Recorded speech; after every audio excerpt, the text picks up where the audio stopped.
In 2013, my wife and I emptied our savings account and gave it to the ministry. 9 years later, we did it again. But this time, I walked away from my church salary for 3 years, and it was one of my dreams to return back to the church everything that I got paid, and by God's grace, that dream came true. Now, people thought we were crazy, and honestly, part of me also thought I was losing my mind.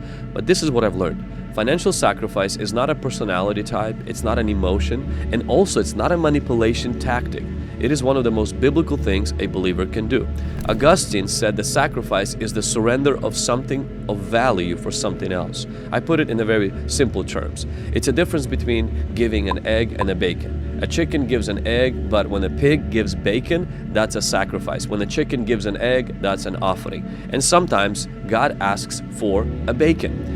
We see a widow gave her last meal. David refused the free offering and he said, "I will not give God what costs me nothing." Mary poured out a year's wages on Jesus' feet.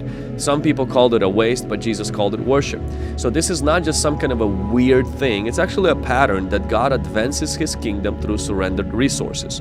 I do believe that biblical sacrifice is a biblical principle. I've experienced that. I have been living that, though I don't sacrifice every single year in the way that I just mentioned when we did it twice. But at the same time, this is what I've noticed. When we give sacrificially, we do it out of obedience to God. We do it not to get money back, but to please God. And we usually experience something that cannot be fully explained, is that you can't outgive God. Because whatever you put into God's hands is never lost. It's being moved somewhere better.